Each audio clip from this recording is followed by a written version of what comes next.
Hey everyone, welcome to our YouTube channel and our very first story here. My name is Priya, your host for today, and I'm with the amazing Bob, and he will be sharing his story of being blinded by fear today with us. But before we hand over things to Bob, I want to welcome you all. Thank you for tuning in. Remember, if you are not watching this live, you can catch it on replay on our YouTube channel right here. Don't forget to subscribe, okay, so you don't miss the stories that we have coming up. And just a reminder why conversation and why we're doing what we're doing right now.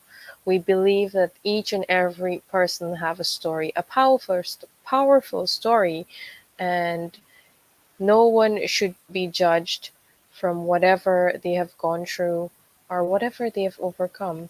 We want you to share your story, whatever it is you have done to be where you are today. And that's why we've created this safe space for you to come on and let others be aware of the struggles that we never know. That person might be going through the same thing, and your story can be impactful, inspiring, and helpful to them. So that is what story is about. I want to hand it over to Bob. He will also add because he's one of the co-founders of this amazing channel, and then we'll take it from there. Bob, Thanks, welcome. thanks, Priya. Hello, everyone. Anybody tuning in and anybody who might catch this on replay. We are really excited that you are here with us. And hopefully you had a chance to catch our intro video. But if you haven't, we encourage you to do that. It talks a little bit more about, why we're here. But um, wonderful Priya did a very good job of just touching on it. Um, we both are here because we believe in the power of stories.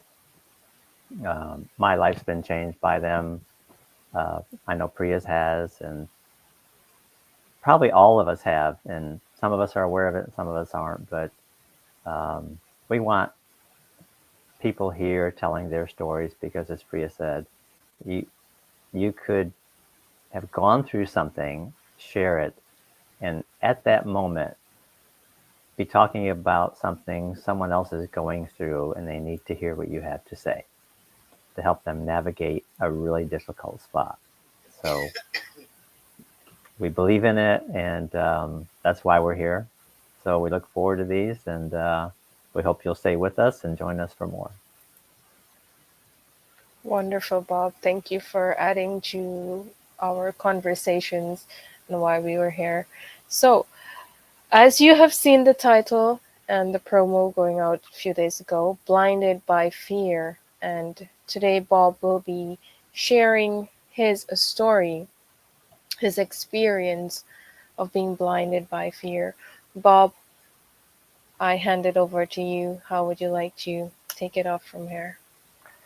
Okay, well, I will just get right into it and start at the beginning. If you read the description a little bit, then you know really what this is about. It's a um, it's a huge issue around the world, and it knows no boundaries. It doesn't matter if you're black, white, green, yellow, your race, your gender, your religious beliefs, anything. Anxiety hits a lot of people, and those numbers really are not even indicative of, I think, the true numbers because a lot of people don't come forward and aren't counted in that number. So I'm just one person um, with a chance to tell somebody about my story in hopes that it will be meaningful and maybe you'll hear something that you'll connect with and it'll help you on your journey if you're experiencing any anxiety. So, so I'll get into from the beginning. I don't remember being an anxious person as a kid. I was a pretty shy kid, actually, until I got in the seventh grade. And my sister was the popular one, and I followed 2 years behind her. So when I went into junior high school, I went from being shy to being popular. Like, oh my gosh, this is cool.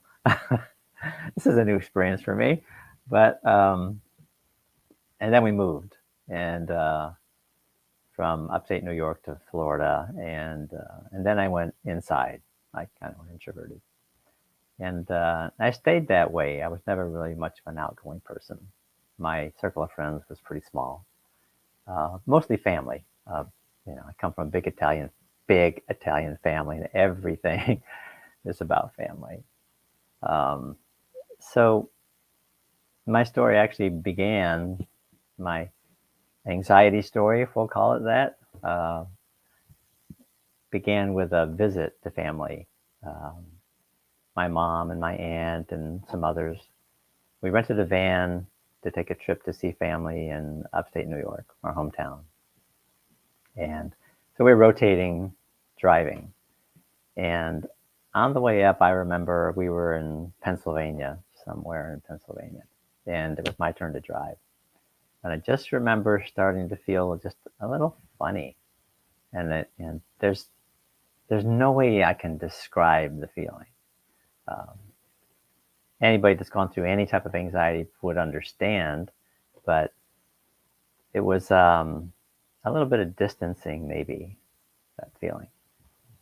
Um, so we get to my aunt's house, and the feeling just starts to grow a little bit at a time. And for the couple of weeks we were there, it just kept growing, and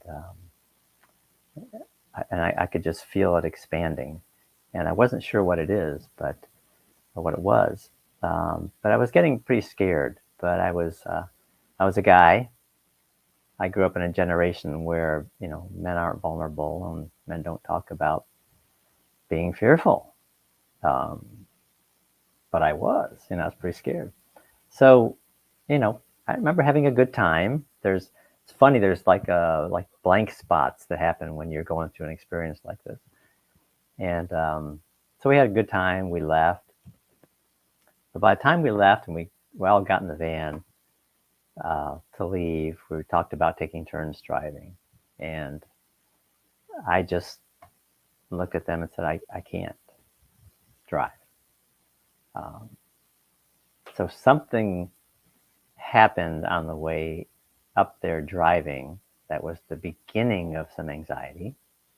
So that immediately became a trigger, which I'll expand on a little more later. Um, so we get in the van, we drive back. Um, and I couldn't tell you how long it took. I sat in the back of the van, I didn't talk to anybody. And my family's looking around, probably thinking, what the hell?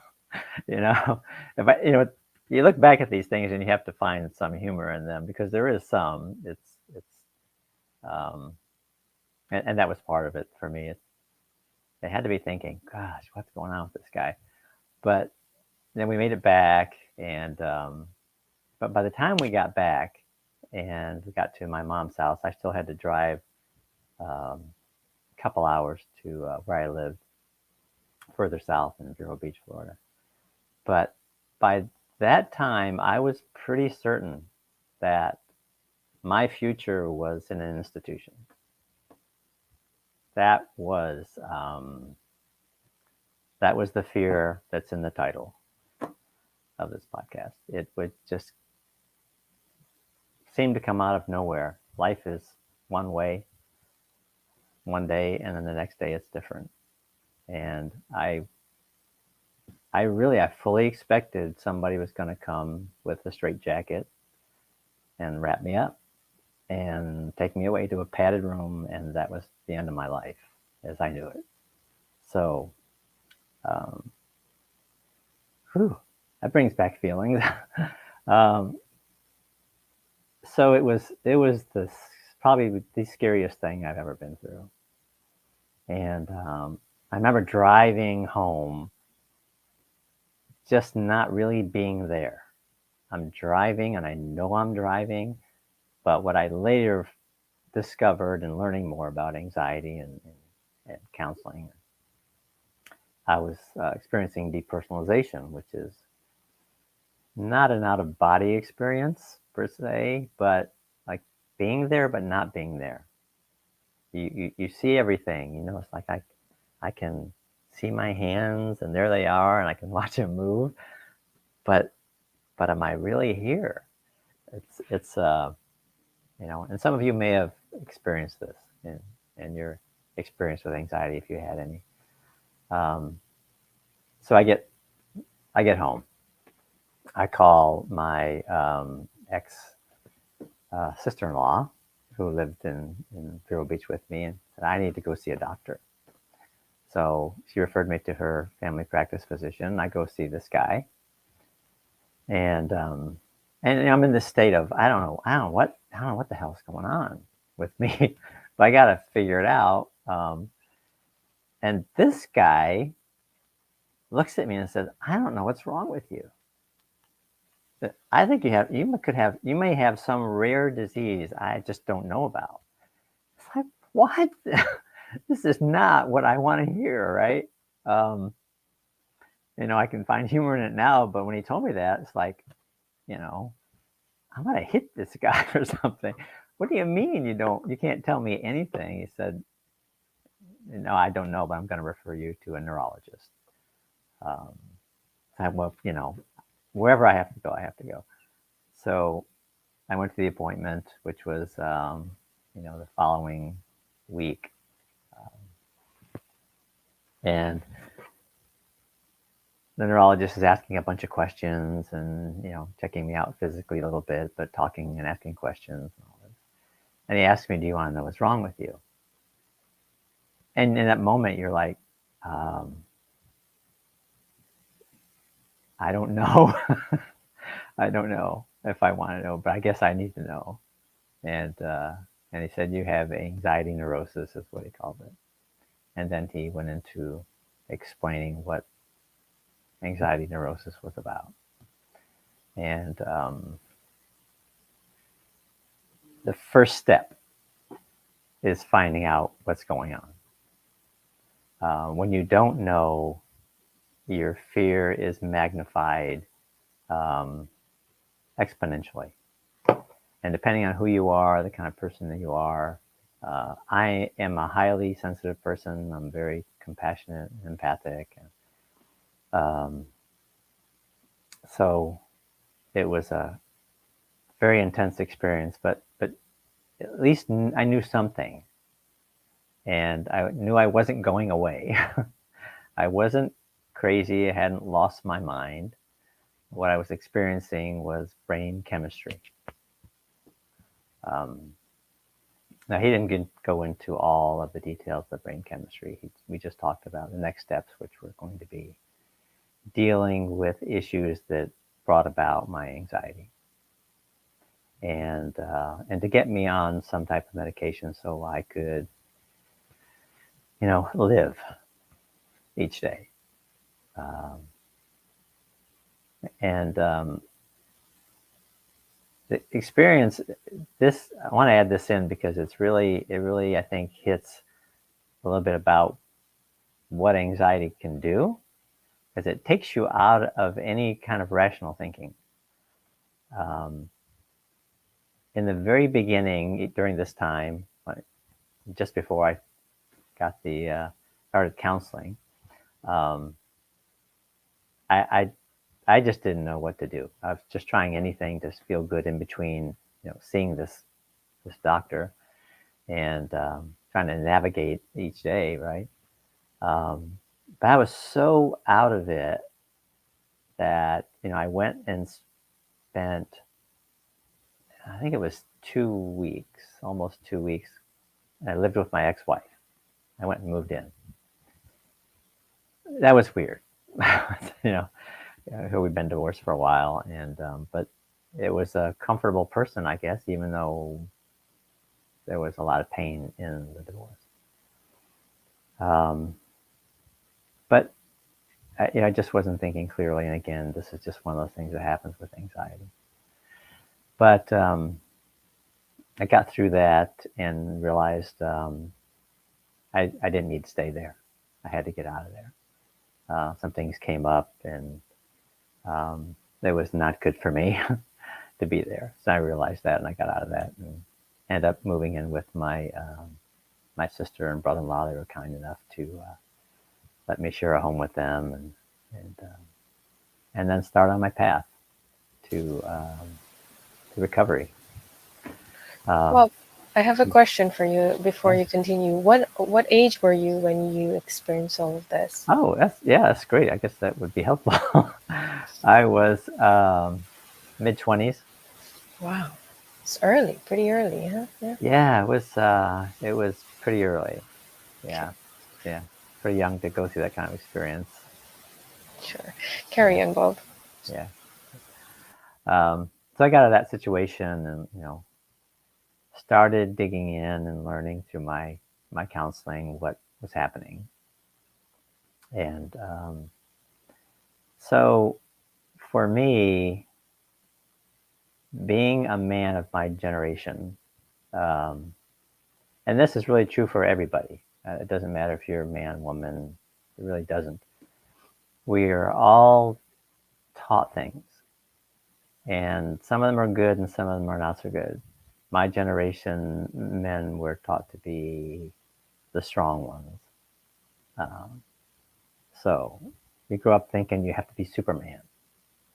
So I lived in that, and because of that, part of my anxiety was um, suppressing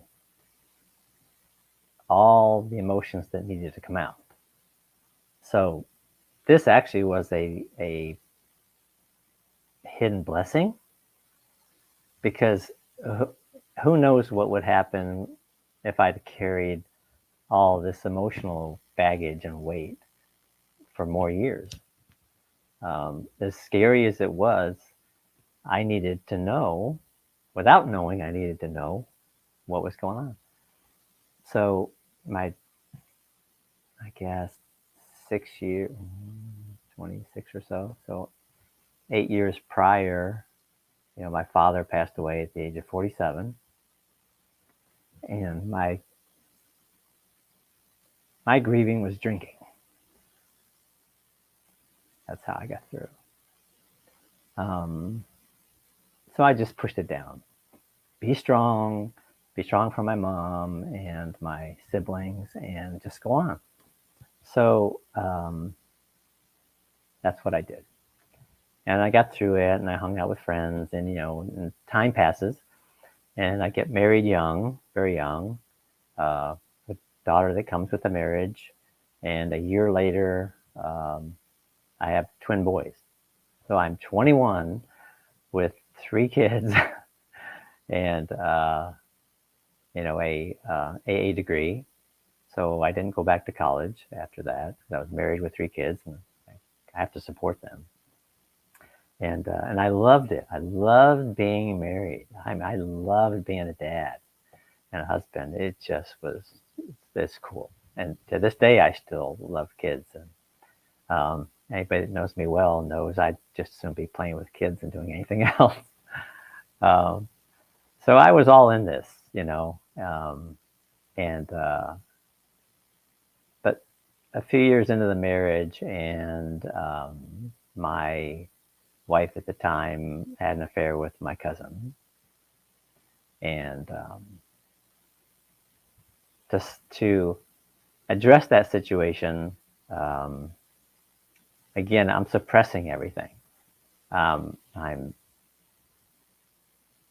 forcing myself to find a way to be there for her, because she was also struggling at the time emotionally, and I was even a full time dad at home because she wanted to be the breadwinner.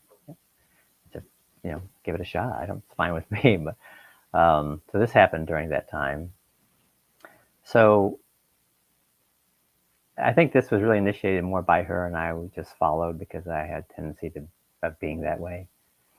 The the way to address that was to just leave.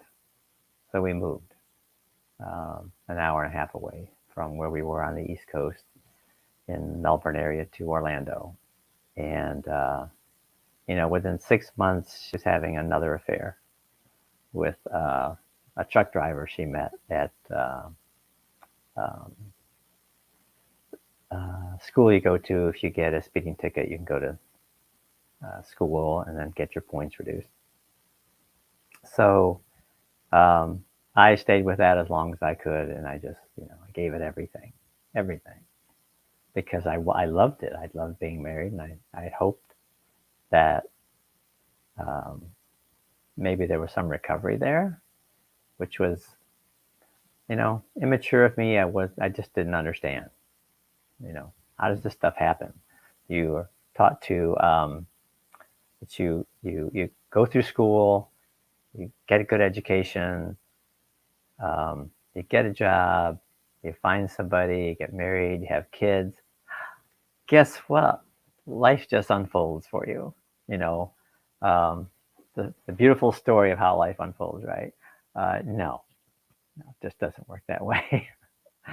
So that was that was really hard. It was really hard to walk away from the kids and go find an apartment. And I gave her everything, and we settled the divorce ourselves um, in front of the judge. But I suppressed that too. So um, those two are huge events. They're huge losses. So I was not dealing with loss. I was not grieving. I was not dealing with all the emotions that come with going through any type of difficult experience, because I was taught you don't do that. You just push them down because you're a man. The man up phrase, which I don't like. We're all human, you know. But but back to the learning, it was again, these things. Interesting how these things become a blessing in that you learn things about yourself, and you start to become aware of things that you thought were true and they're not true, and then you start the real work. So I got through that, of course, um, but I made a vow to myself at that time. I was never going to get married again. Nobody would ever break my heart again. So I did a very good job of protecting it for a long time. Um, I dated and did, had my fun and all, but I I wasn't going to marry anybody. But so the journey of the fear was still there. The anxiety was always there at some level, and but manageable. And I had anti-anxiety medicine. I tried antidepressants that this was when psychiatrists were counseling. They don't today. Psychologists, really people you go to for counseling, for therapy. But back then it was psychiatrists. Had me on some antidepressants. I'm gonna grab a sip of water if I might get too dry. No problem. Go ahead. Yeah. Um, yeah. So I tried antidepressants, and I had horrible, horrible nightmares. I mean, just weird, wacky. I mean, dragons and devils and creatures and weird stuff. And I went back to the guy and said, "Here, let's take this back. you know, you can have it. You take it. I'm not ever taking these again." Um, and I didn't. I didn't. I stayed on the anti-anxiety medication, and I used it as an as needed thing. Um, but here's sort of an interesting thing as part of um, this anxiety story is, in the midst of all this, I have children. I have to provide for myself. So I found the strength. Um, I don't know how. I think um, I now understand and believe that we all are so much stronger than we think we are. We are so much more resilient than we give us credit for. Um, we're not told enough by others, but more importantly, we don't remind ourselves enough how crazy incredible we are and what power we have within us, the resilience to overcome things. I didn't truly understand that until probably the last 3 or 4 years when I have taken this deep dive into personal growth. But so I'm still experiencing, this depersonalization at times where some people call it disassociation with yourself and your surroundings. But um, I'm still taking my kids according to our agreement, and even more than our agreement. We always did that. Part of that was because she was not a very responsible parent, frankly, and she knows that. And I was holding down a full time job, and I started a journey into exercising and learning how that would help me navigate my journey through this anxiety experience. Um, so I kind of stayed in that area for several years, and then moved to Orlando. Well, moved to Orlando. I already heard that part. Um, so after the divorce, um, I had regular visitation, and so they would come to my apartment, which was pretty close to a very nice lake downtown, and had a roommate. Um, then I got a place on my own. My kids could come, and so we were getting along. We were all getting along as far as that goes, and um, we all kind of moved around to different places, but through all this, I was able to not only navigate some of this, I pushed forward into a career, because once I got my AA, I didn't go into that career path. I went and did something completely different. I went and helped build airplanes. It had nothing to do with architecture. So through all this, I dove deep into learning more about architecture on my own after my degree, and learned my way through it. Spent a lot of hours after work learning on my own and studying, and broadened my career and expanded my career over the years. Um, Took care of my kids, provided for them. My family was wonderful in helping provide for my kids. Um, so it's interesting to even now talking about it, thinking back at how you could navigate life, and it's not like I was walking around in fear all the time. It would just come and go, and then I started having experience with panic attacks, which are not a fun thing if you've had them. Um, but so I was able to do all this, and um, where was I going to go from here? There's a lot to this Panic story. attack. There's a lot to this Yeah, story. that's a lot though. I mean, a full-time job, learning architecture on your own in your own time, and then also with the kids. That's absolutely incredible, Bob. You were saying that you start having panic attacks. That was the last thing you mentioned. Yeah, and initially, I'm living in Orlando at the time. My ex and her new husband are living in Orlando at the time, and then um, I moved to Melbourne. Actually, I moved to Vero Beach for a while, and I moved to Melbourne. So I was now traveling back and forth to pick up my kids and then take them back. Um, so then panic attacks started to happen on a regular basis, and the trigger was driving.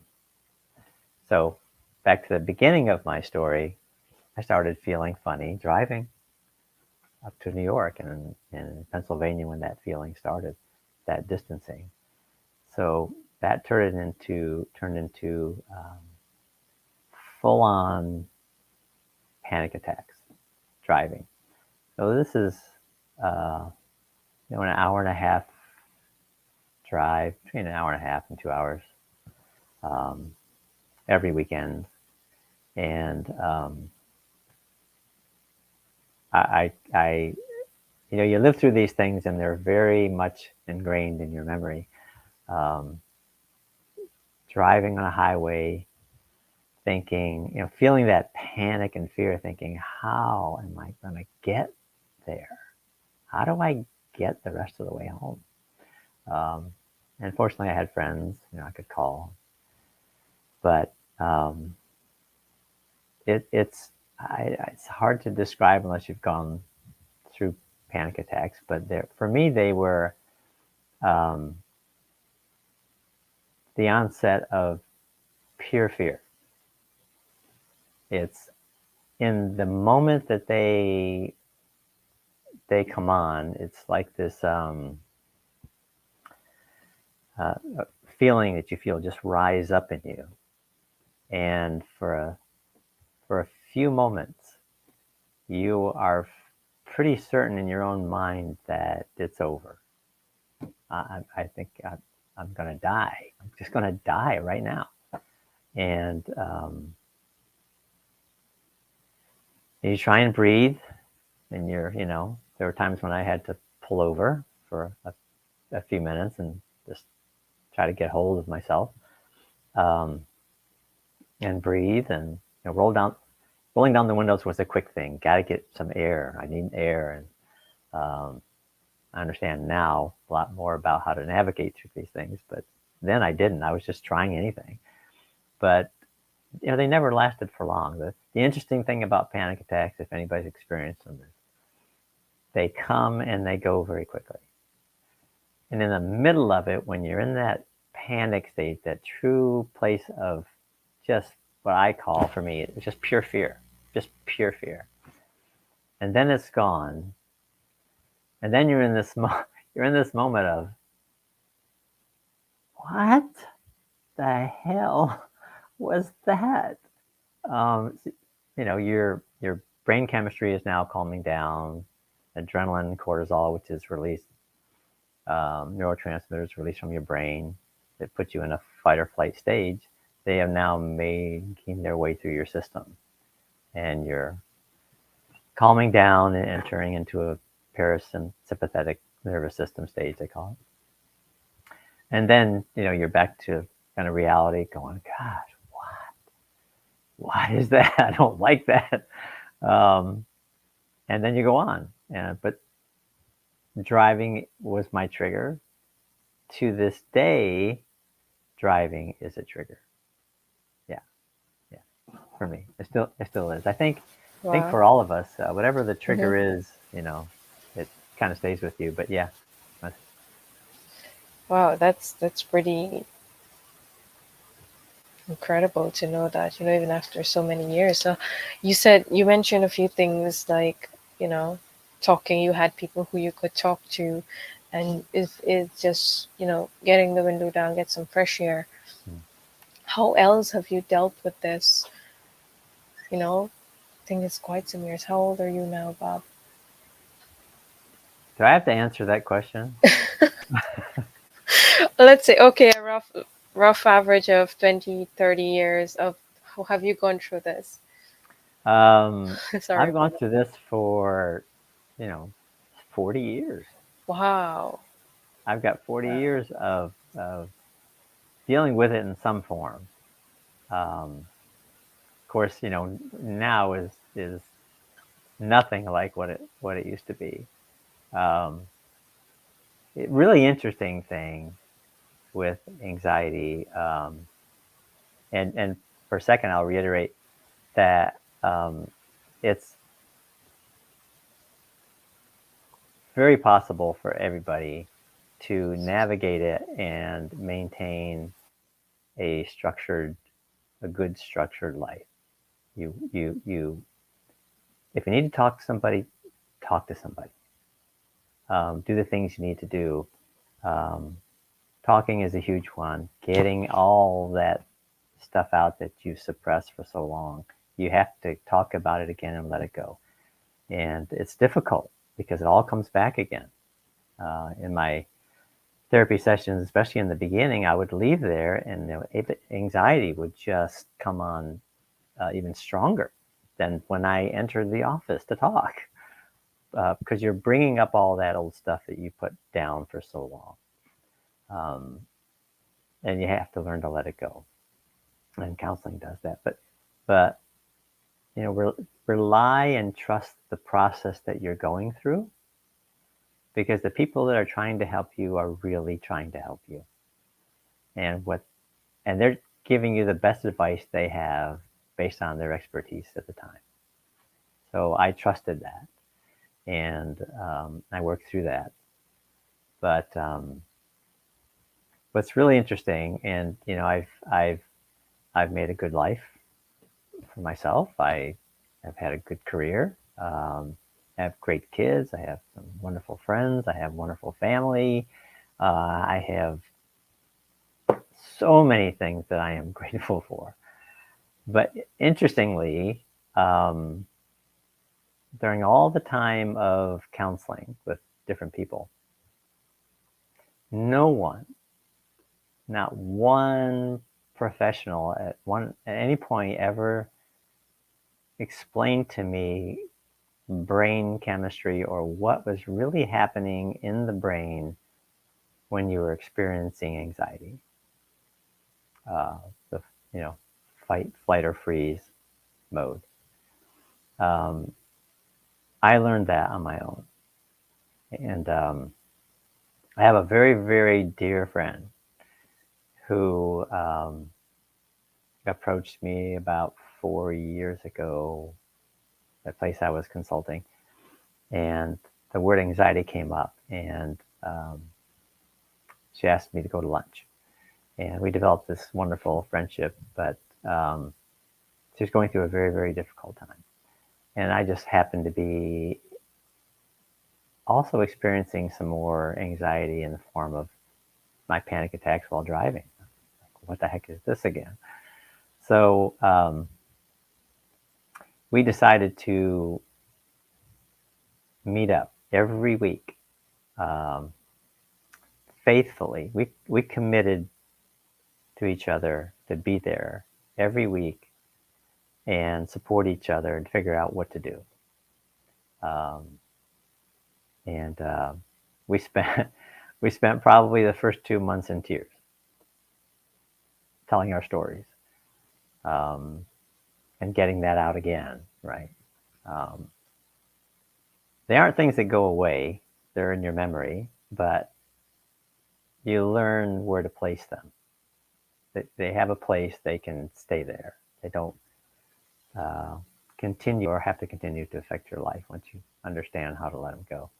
But one of the things that we both did was we dove into books and podcasts and anything and everything we could get our hands on about anxiety. And I ran across somebody that started to talk about the inner workings of the brain and neurotransmitters, brain chemistry, and what was happening. And it was very freeing. It was incredibly freeing, and learning it was like, why wouldn't professionals, and maybe they do it more now, but from my experience, they weren't. It's like, why would you not tell somebody this? Because once you understand something, then you can start to learn how to work with it because you understand it, and you lessen the fear of it because you know what it is. Um, so to me, that was extremely freeing. Um, Understanding what happens in the brain when those neurotransmitters are released, you're in your fight or flight mode. You cannot stop it. You can't do a thing about it. You can't. You can facilitate its movement through your body quicker by using tools, and that's exercising, grab a broom, sweep the floor, put your running shoes on, go for a run, go for a walk, grab your dog and wrestle around and go in the backyard and run around 50 times. Jump around the house. Jump around, put some music. Actually, yeah, all that. I do that. I do all sorts of crazy things. Good thing there's no camera in my house over the last 10 years or 4 years, especially. But I've always been that way. I do all sorts of fun, crazy things. But yeah, there are ways to get the neurotransmitters through your system so it's over quicker. And then also dove into mindset work and understanding my belief system, and how that attributed to my level of anxiety and triggered anxiety. So that journey has been just phenomenal.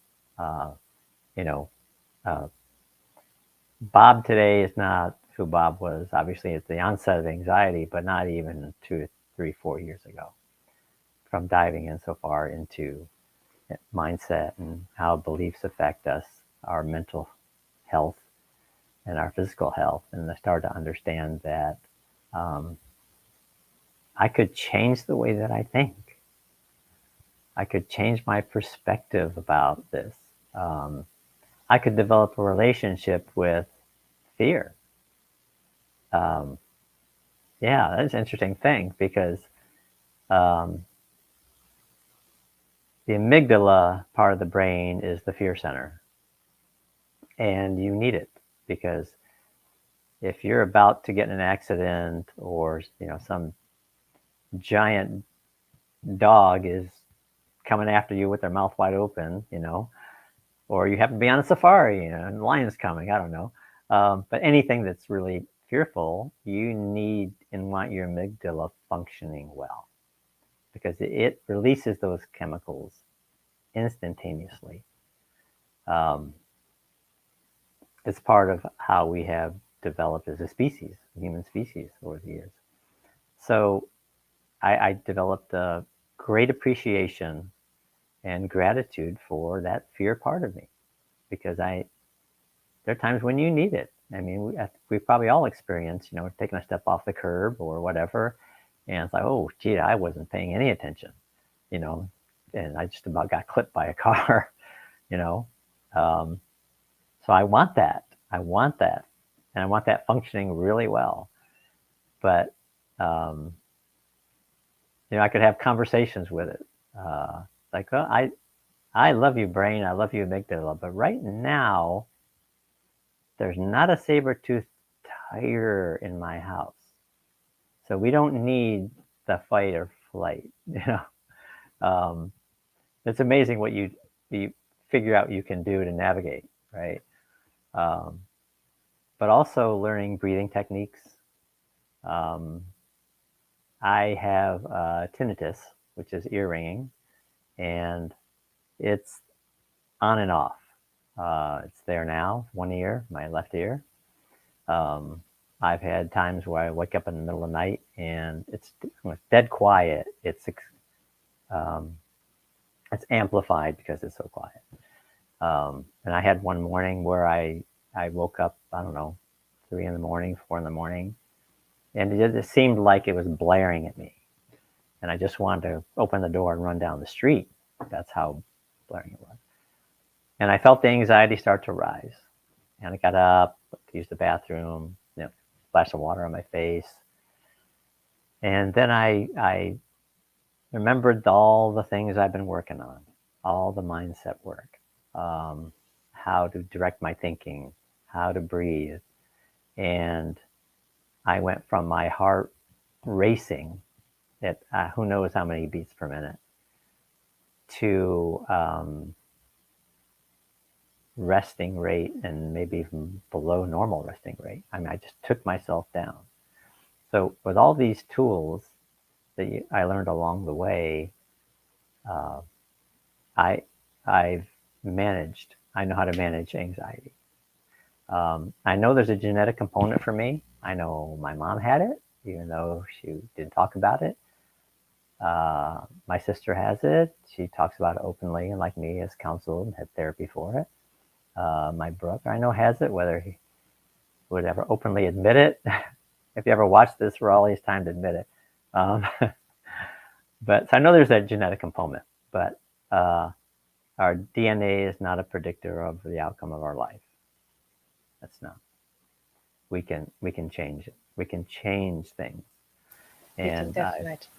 I yeah, totally agree with you on that. We have to start educating ourselves about this. And yeah, I'm glad that you said you and your friend went and you research and you look up things, anything that was relating because to anxiety, because you both were going through at the same time, and you was like, wow, why didn't anybody tell you this, right? right. I just want to ask you a question because I understand that this is quite some years you have gone through anxiety, fear. Um, were you able to receive any sort of support from family?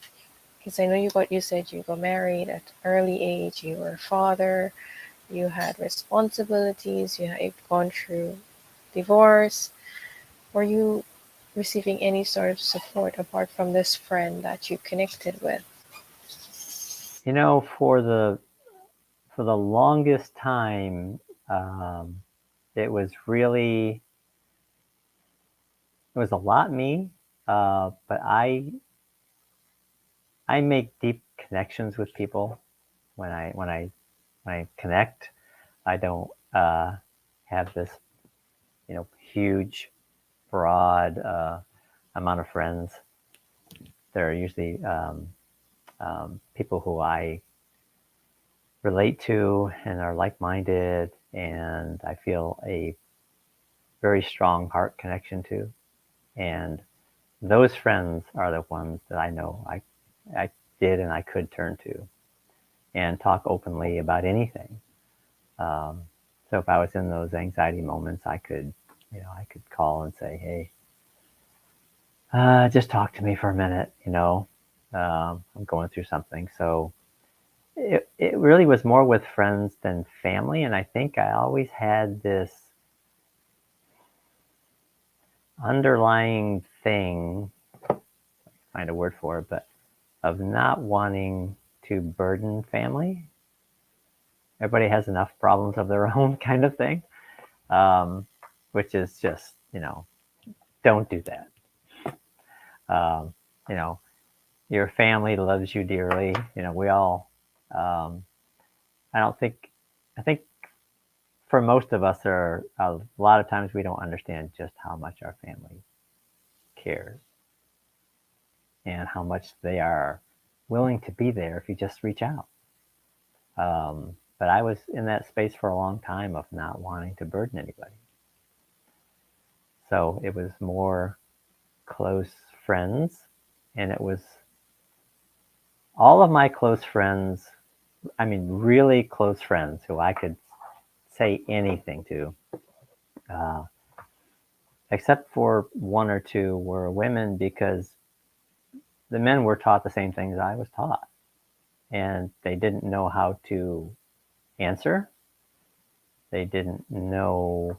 Um,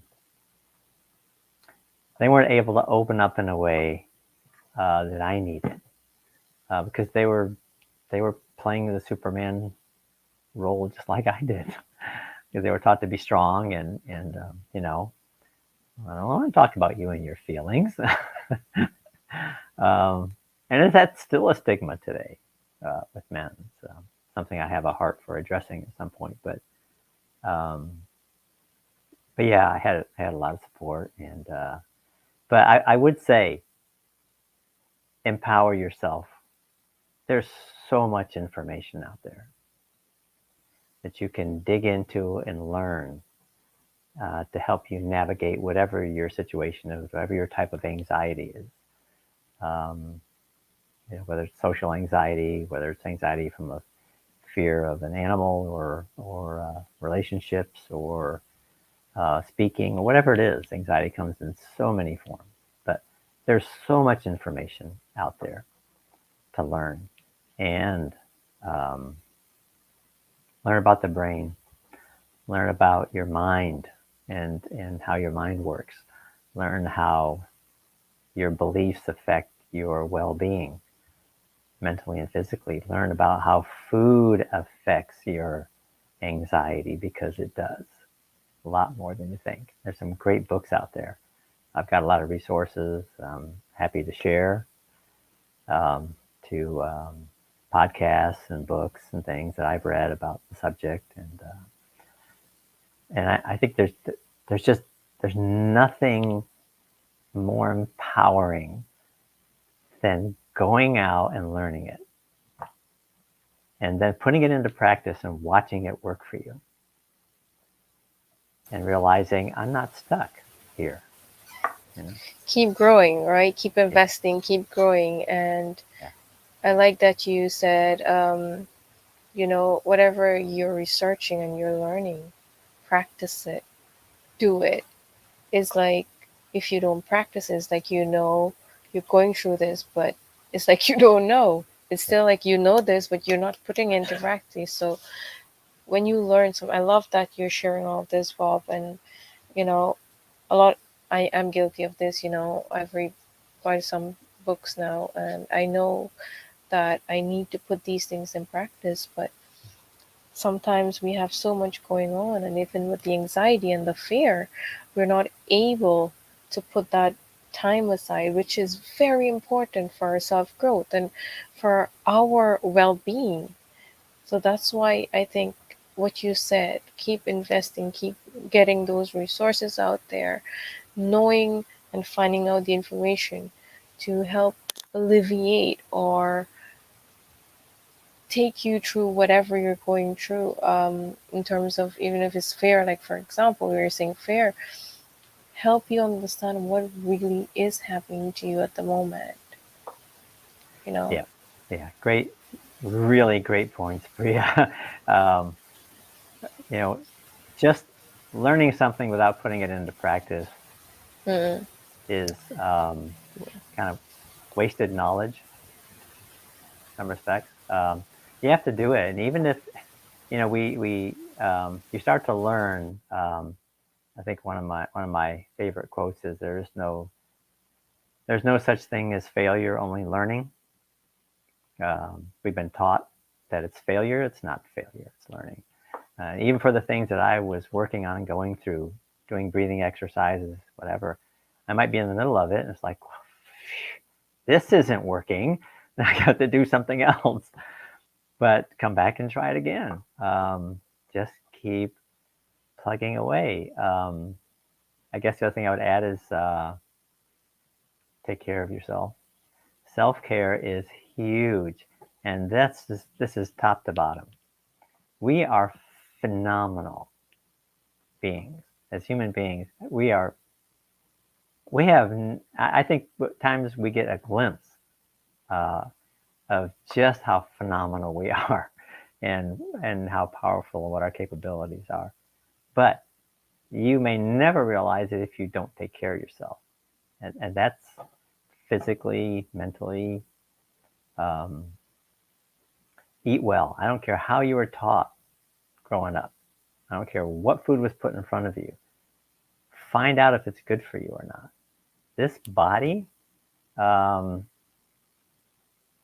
you need to take care of it. You need to feed it well. You need to move. You need to um, learn about it. Learn about what lights you up, what makes you feel good, what hobbies you enjoy, the type of people that you want to spend your time with. All these influence your well being. And when it comes to anxiety, they're huge things. Boundaries are part of self care. If you're in a workplace that's detrimental, that's heightening your anxiety because of the pressure, leave. I know it sounds like a ridiculous statement for some people, but what's your life worth? Not worth the job. Um, so you have to take those times to be with yourself, to get to know yourself and understand what you're all about.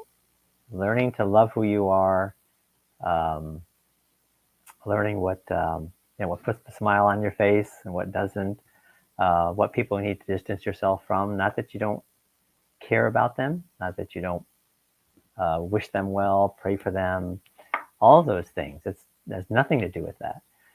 But you have to create those boundaries. You have to take time for yourself. If you like to bike, bike. If you want to learn to play the guitar, do that. Um, if you want to be a speaker, if you want to help people, whatever it is that makes you feel good, find out what it is and then go do it. Don't, um, don't let the days just fly by without doing what you enjoy. Take care of yourself, you know. Um, say no to people when you have to, and take the time. People that care about you will still be there when you come back. Um, yeah. I feel so great listening to all of that. Um, I wanted to just add something as you were speaking that came to mind. And I remember this maybe 2 or 3 years ago, approximately. The more you spend time with yourself, you take care of yourself, the more you're able to tap into that inner power, that intuition, which is our guide. And think about it, or if you're not giving yourself that me time, that self-care time, just take a moment and look at what is going on in your life now and how you can start to add that time out of your day just for you, and then compare it and you'll see the difference. um, Another thing I think it's gone out of my mind, but yeah, okay, it is, it's back. I know we're talking about fear, anxiety, Bob, and you shared quite a lot of some of the things you've gone through, what you have done, the how you and your friend have started digging in for more information and meditating, breathing, all of these things you've tried. What has fear taught you all from all these years? Oh, that's a really good question. um, now, I'll be one of those people that's going to look at my notes I jotted down just for a second. There's so much going on in my head. Go for Actually, it. yeah. You know, interestingly, um, fear has actually taught me just how strong I am. I think that's probably the single biggest thing, um, that also that it's just a part of life. It's it's another emotion that you feel as a person, that has um, so much less power than you think it does, um, because you don't have to give it that power. Um, it's taught me, the experience of fear related to the anxiety, of course, has taught me to just be me, uh, to open up, to not suppress, to let go of what's not worth hanging on to. For instance, let somebody make a remark in a workplace, or you're at a dinner with some friends and somebody makes an off the cuff remark or something. Um, you can respond to it or you can let it go. Letting it go usually is the more appropriate thing to do for your own self care. Um, Not that you shouldn't be afraid to speak up and tell the truth, because you should always do that. Um, so I think, yeah, I think those are probably some of the things that come to mind when I think about, um, what it's taught me. Yeah, I think power and resilience are probably the two biggest things. You know. Mm. Thank you so much for sharing that, Bob. Um, I like the part of you saying letting go and it doesn't control us, that power. And again, I like how everything is being compared here from the answer you shared just now. It's that me time and knowing that you are more powerful. Because until we invest in ourselves and get to know that inner power, we let fear, anxiety, all these things control us, and we say, "Oh, it's life, it's normal. This is what everybody go through." It is not. I mean, if that person is going through something, doesn't mean you have to as well. It's not normal. The more you get to know yourself, the more you're able to understand or gather the information, able to understand what is exactly, how can I tackle this? What are the solutions? What are the tips? What are the things that is in my control that I can take into action? So amazing, Bob. I have another question. I know we are coming up to an hour. If you have anything to Oh, share, wow, please, yeah. please do. But I do have one more question, which Okay. I would like to ask you. I know anxiety, fear, they're very common. It's we all go through it. What advice would you give to someone, whether it's a friend or anyone in general, who would say they were too afraid to pursue their dreams because they could fail? Uh, a few things I could say there. It's it's very easy to, especially when you experience the fear, to let it be a dictator of the direction of your life. I would say understand that fear is just an emotion, that there is brain chemistry involved behind fear. Um,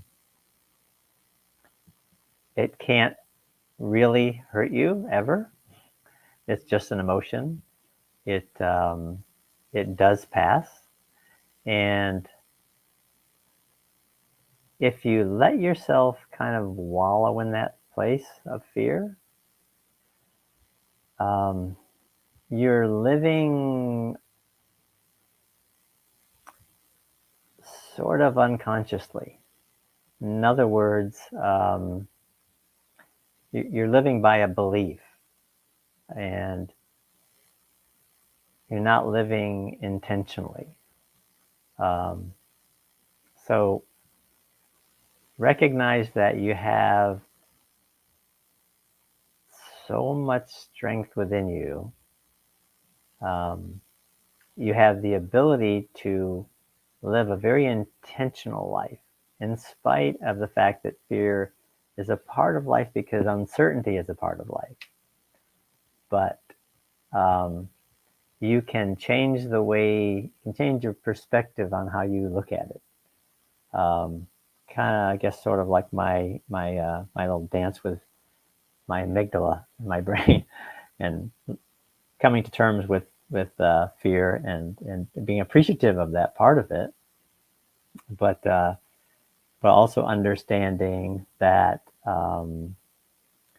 I can get up in the morning, tune everything out, start my day very intentionally, um, with generating my own excitement, um, kind of spending, well, like you were saying before, spend time with yourself. I, I spend time with yourself, getting quiet. Don't let the noise of the news and all the other stuff jump all over you before you have a chance to breathe in the morning. Um, and even if the fear, even if the fear is there and it's really scary as hell, um, do something that's really difficult, and that's sit with it a little bit. I think one of the other things I've learned is when it's there to just feel it. Just feel it.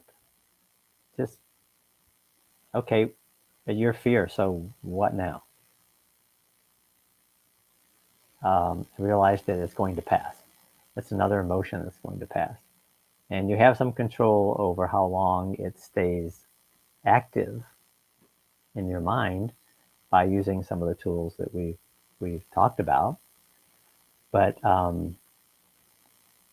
there's I think the thing that I realize now, have for a while, is the world is filled with so much beauty everywhere that um, whatever you have to do, if you have to seek counseling, if you have to get on medication for a while, whatever you have to do to push through that and learn to navigate through it, do it.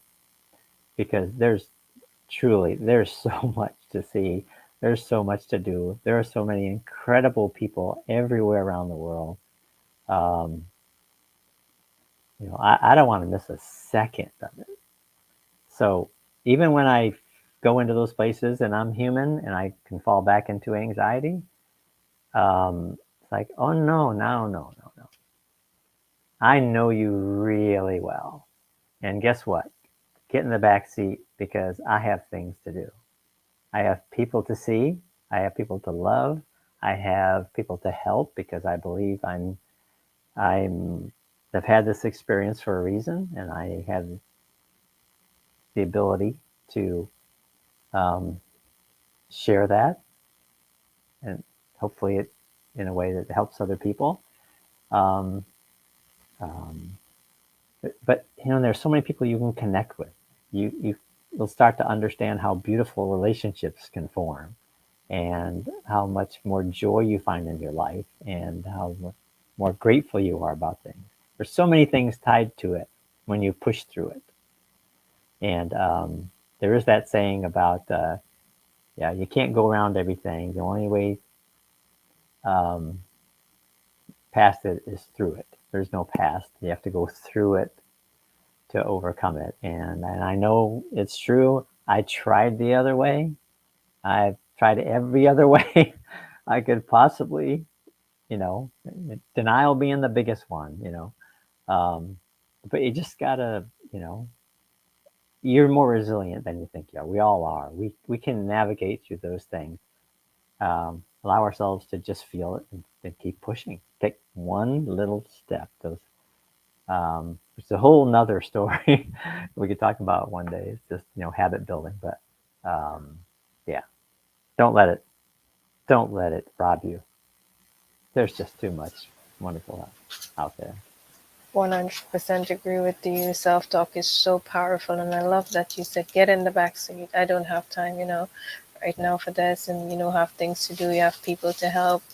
I really love that, and you know, there's no detours. There are no shortcuts that is going to help you get the where you want to be. You have to go through it and grow through it because at the end, that's the lesson that you get to keep, right? And Bob, it's been an absolutely honor listening to your story. Um, so glad that you came forward and you shared, your story of being blinded by fear and anxiety. We do have some people who were tuned in or are tuned in, if I get that correct. It's Samir Lal. Thank you so much. He said great. We have Vin. She had said fantastic. And we have Paula Adams saying good morning. Good morning to you guys as well. Good morning. Wherever yes, wherever you're tuning in from. It's our first story here, and most of you will know Bob. He was sharing his story of being blinded by fear. If you want to catch a replay, it's there on our channel. Subscribe. You'll definitely get it, and the future ones as well. Bob, is there anything else you would like to add to today's podcast, our storytelling? Well, first, for those of you listening, showed up. Um, it's really cool. Thank you. uh, it's really a thrill to just be in this space, and even for me, a chance to tell my story just adds to my own healing. Um, but I find such joy in connecting with people and being able to share something that might help. I'm really just grateful you're here, and anybody that watches it on replay, thank you. This is a great it's a great adventure doing this. Our first story, and we've been wanting to get this out for a while, and we're hopeful of where it'll go. And for anybody interested, you have a story. All of you have a story, and I promise you, somebody somewhere on this planet, and maybe your neighbor for all you know, maybe the person sitting next to you for all you know, needs to hear what you have to say, what you've gone through, because your the pain you experience may be somebody else's healing. So we'd love to have the opportunity to have you on here and telling a story that would have some impact. So thanks. I You appreciate it. just, yes, most welcome. And you just hit the nail right in the head, right? Your story, Yeah, your what you have gone through can be somebody's healing. So, um, Bob, thank you once again. I applaud you. Thank you so much for having the courage to come on here and wanting to share your message, your story. And again, I want to say thank you all for watching. Whether you're watching now, I see Paula is saying a few things. She's saying, "You're amazing, Bob."